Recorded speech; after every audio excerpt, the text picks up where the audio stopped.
All right, so we're talking today about how markets price value. So this one is a little bit complicated. There's a lot to it, and I'll try to explain it all as easy as I can, but it is a little bit complicated. So to start off, let's start with a story.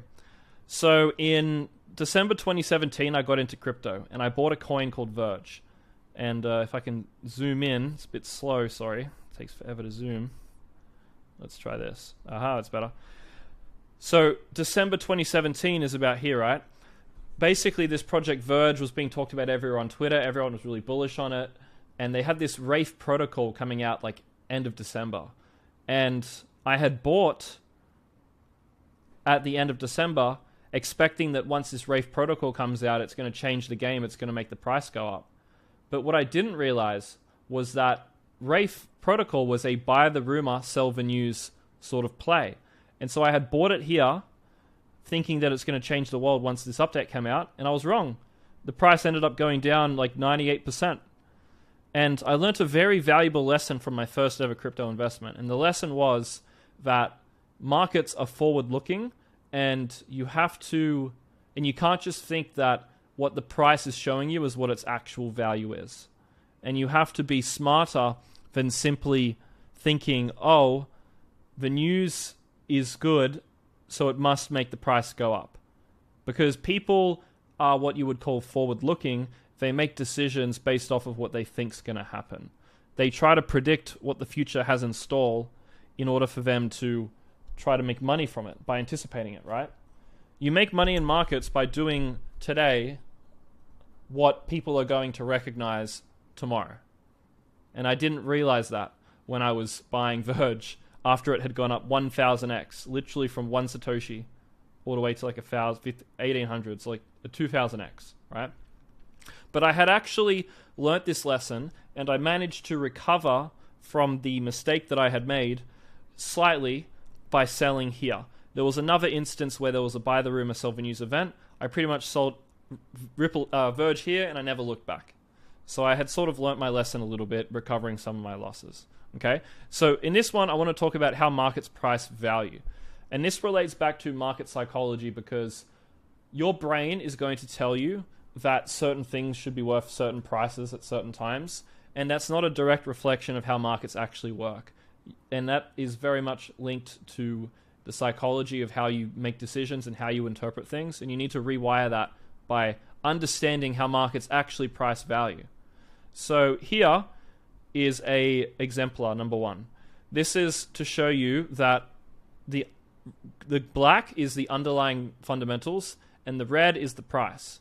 So you can see here that the underlying value is going up pretty steady, right? And the red is going crazy. It's going way above it and way below it, right?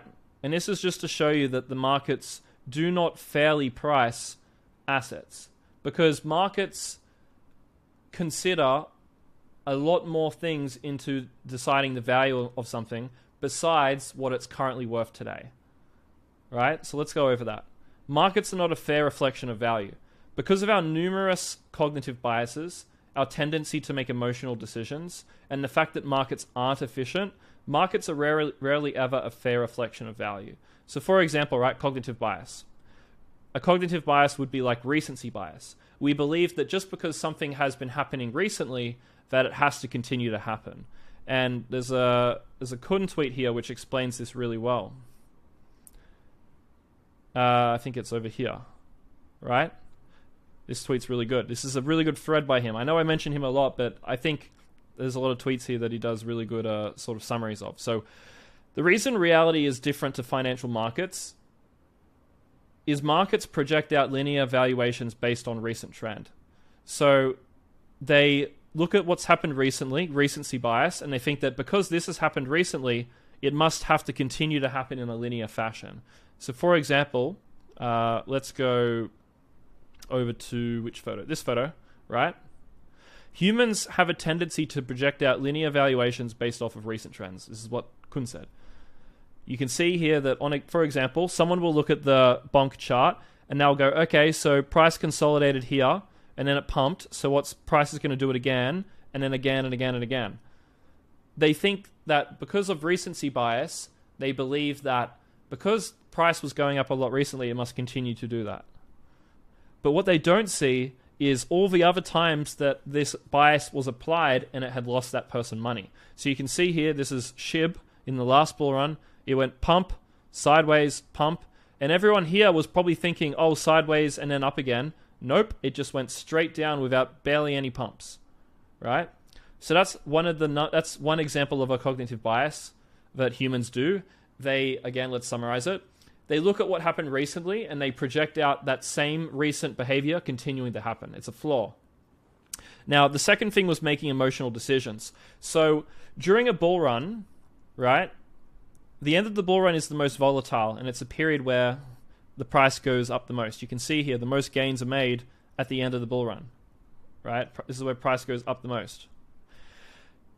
In bull runs, people make emotional decisions. So yeah, the underlying value can be here and price can be here, but people they don't want to miss the train. They think, okay, maybe the fundamentals will improve in the future. I need to get in today.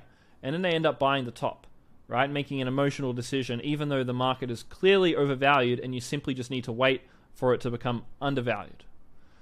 And markets aren't efficient.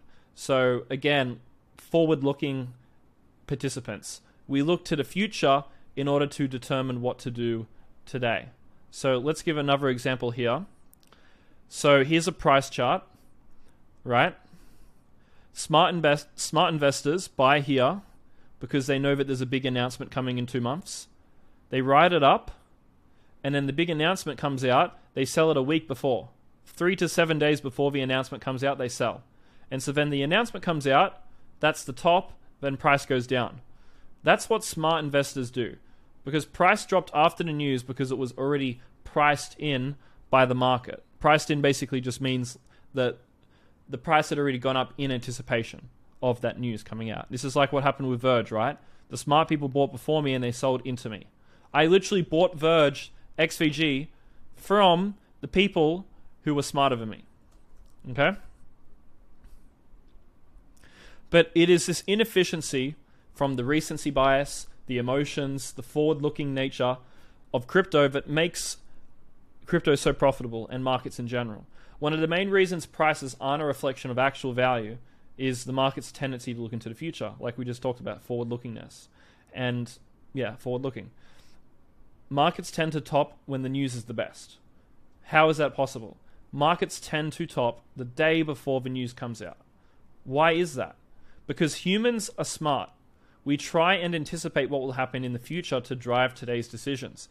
In order to profit, you must accurately predict what might happen in the future, not what is happening today. Now let's go to this Kun tweet.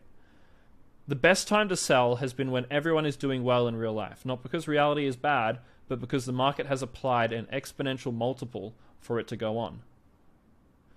And best time to buy is when we are in a depression, when a linear down projection is multiplied, right? Let's look at the chart.